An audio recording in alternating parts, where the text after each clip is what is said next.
Hey guys, I'm Kelsey Capps, reader in residence at the Wild Detectives, and this is Wild Books. If you want me to be sassy, okay. I mean, whatever comes to mind. I can be sassy.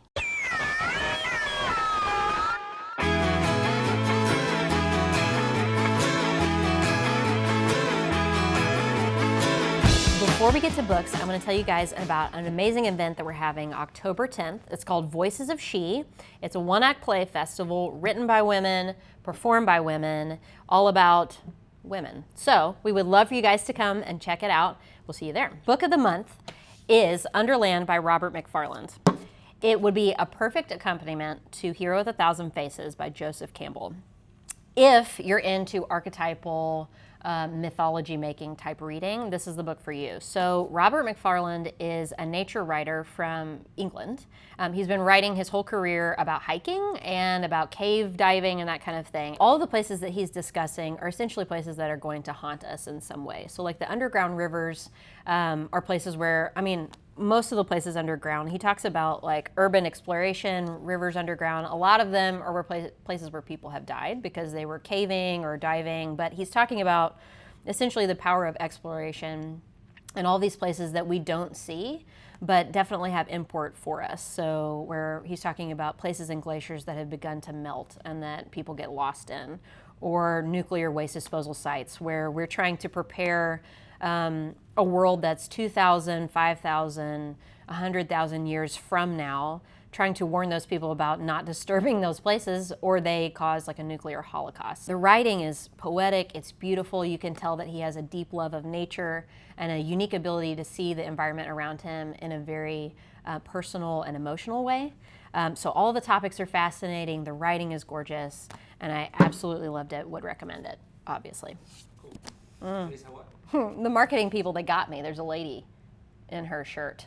Second book of the month is The Testaments by Margaret Atwood, and I know that you've heard about it because it's been literally everywhere. It's the sequel to The Handmaid's Tale, the book that was written ages ago. It's phenomenal. Read it if you haven't read it. And then the show that recently came out, also excellent. I think you should read this book because it is a sequel to the other one. It's a continuation of the story, and you get a perspective from Aunt Lydia, which is fascinating. You get a perspective from someone outside of Gilead and someone who's growing up in it.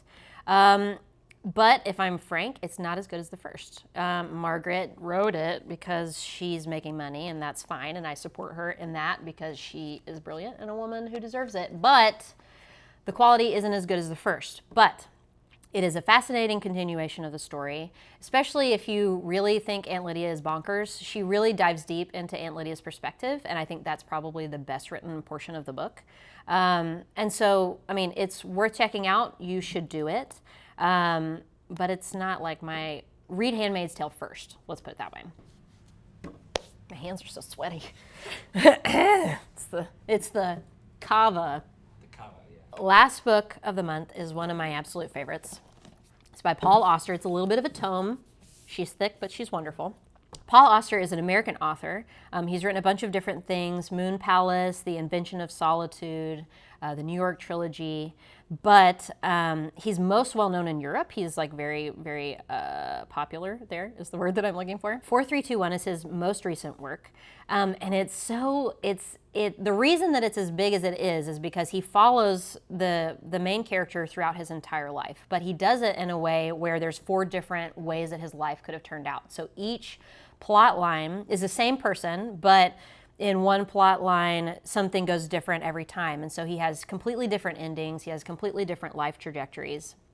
And what I love about it, besides the creativity, is the dedication to detail. The amount of imagination that you have to imagine somebody's life, not only thoroughly the first way through, but 4 different ways, and make each of them meaningful and engaging is just astounding. It's such a good read, but it's definitely it's definitely a challenge in a way that, it keeps you engaged the entire time. Don't hear me say that it's boring at all, but it is complex. It's very layered. I loved the way that he took on the different perspectives of how lives can turn out, why it is the way that they do. And because it's a book about an entire life, you get to cover all this different material: childhood, marriage, death, careers, like all of these things. So it's fascinating to read, absolutely worth the time. I only live in front of this camera. They don't let me out otherwise. That's it for books, but remember, you can always keep up with the stuff that's happening at the shop on our website. You can sign up for our newsletter. We have social media because we're super cool, and we have our usual monthly programming. So we've got Kids in the Cliff every Sunday, Inner Moonlight, which is our poetry reading, second Wednesday of every month. We've always got stuff going on though, so we would love to see you at any of our events. Come talk to us about books. We like you guys.